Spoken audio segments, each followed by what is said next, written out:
name is Steve MacKay, and I'm very happy to be here in Dunkirk. I began to play the saxophone when I was 9 years old in École Primaire. I just never stopped. And then in this École Secondaire, I started to play in rock and roll band.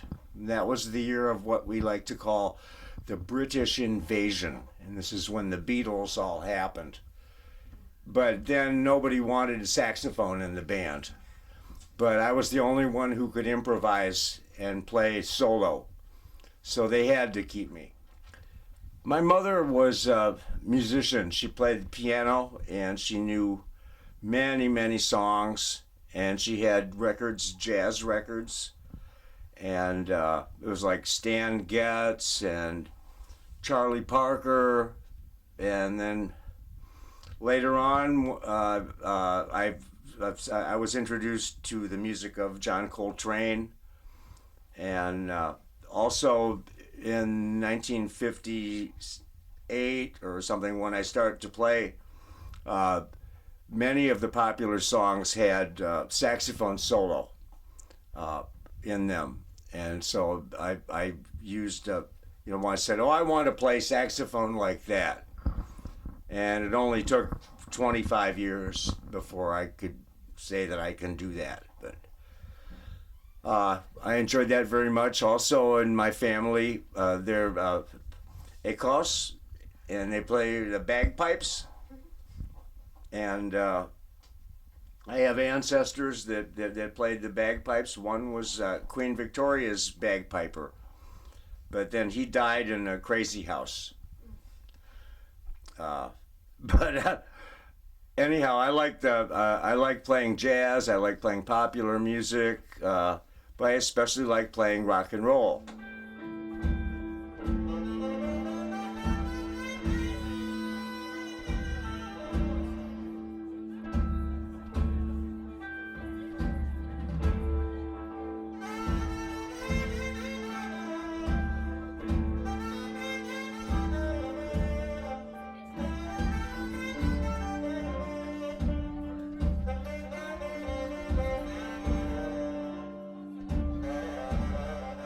Iggy Pop really, he listened to me play with my band. Band was just battery and saxo, and we were like free music. And Iggy saw that, and then he said, "Oh, come play for fun with the Stooges." And then he had some songs, and he wanted me to play like a famous saxophone player. He said, "Oh, the saxophone player for Maceo Parker, who played for James Brown." And he says, "I want you to play like you are Maceo Parker, but you took LSD." You guys are too young to remember that, and I must say, "Oh, you should never take that." But anyhow, I did. And so I knew what Iggy was talking about. And it was just like, we are free, and we are crazy, and we are a little bit afraid when we play.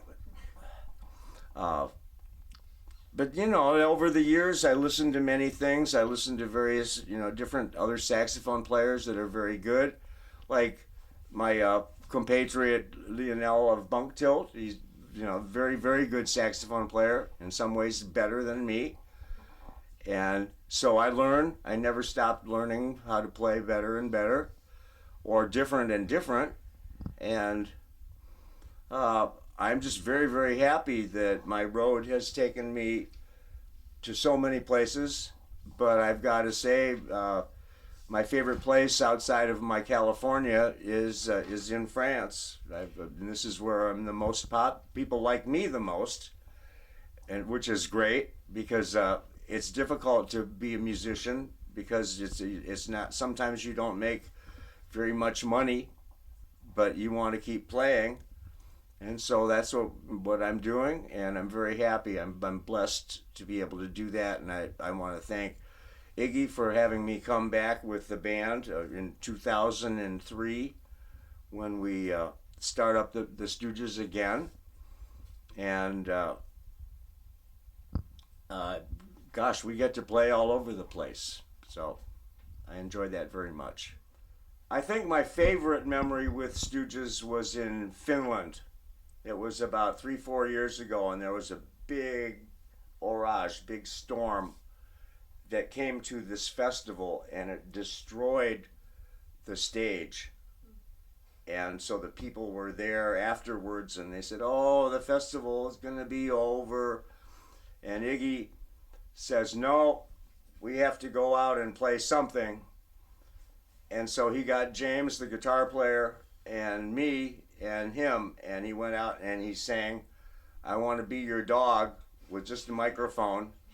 And then when it was my time to play, he holds the microphone in front of me, and the guitar player is playing like, you know, very simple, basic stuff. And Iggy is telling the crowd, in the future, this is the way things are going to be. There will be no electricity. It will be very simple. But it was so good because then the sun comes out. And everybody felt was like, oh, now the festival can continue. And so that was one of my favorite memories, I think. And another good time was playing songs for Madonna at Rock and Roll Hall of Fame in New York. And then she says to Iggy, who's that sax player? He's really good. And he says, oh, he's right here. So I got to meet Madonna. Oh, that was good. I'm going to write a book, but I'm still waiting for more great things to happen. And right now, these are the times that are becoming the best memories for me. Right now. But sometimes maybe I'll draw a picture, or I'll make a sculpture, or do something like that. But when I was in school and University of Michigan, I was in the College of Architecture and Design, but that was architect. No, but I was like painter. You know, I did paintings and played a lot of music. And then at the art school, they say, well, we know you're playing music all the time and you're painting. Well, you're okay, but you must decide. And then I decided I would rather be a musician. So that's it. And so, yeah, I'm pleased to be an artist. Oh, we have to show you would you hold this, please? To show you the dessin de ma mère. See là. This is right there. And my mother made the drawing, but she's gone now. But she made the drawing, and I went to Dublin, Ireland, and I said, well, just a tatouage, you know. I had the man do this because I said, this is a memory of my mother, and you know, so there she has the saxophone on it and it says, le jazz cool. So that was my mother. That was the extent of her French language. But I've done many things. And I've worked in a record store. J'ai travaillé dans les égouts de San Francisco. Really, vraiment. Pumping poulet de mer. It was a wonderful job. It didn't smell so good though, but.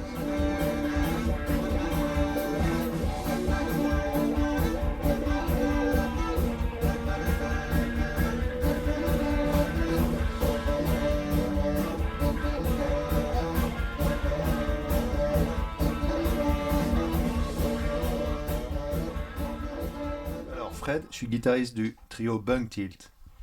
Thibaut, je suis le batteur. Et moi je suis le sax baryton. Lionel a envoyé de la musique à Steve. Steve a immédiatement répondu avec beaucoup d'enthousiasme en disant qu'il allait venir en Europe et il serait très très content de tourner avec nous.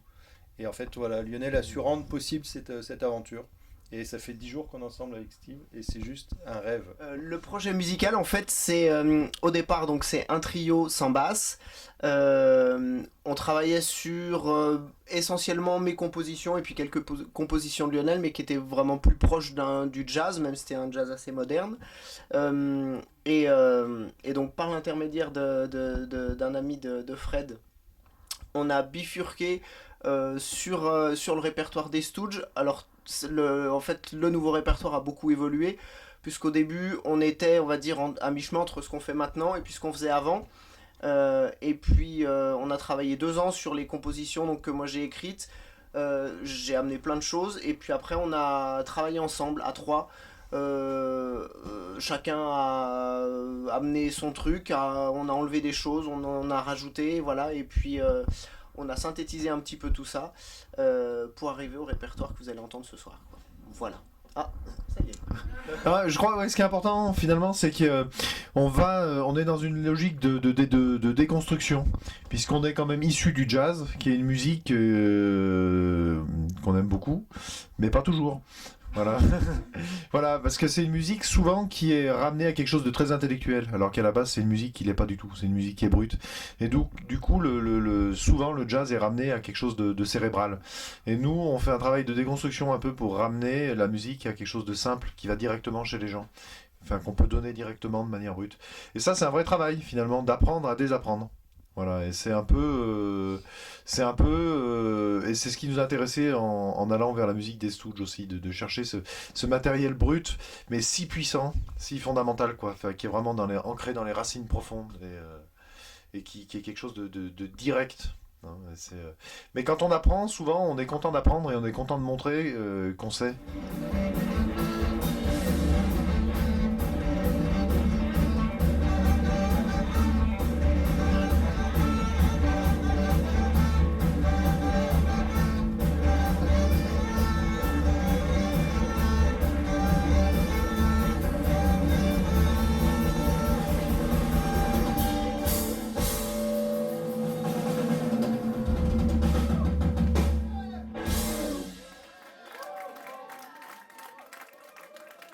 And that's it. Follow your heart. Follow your passion.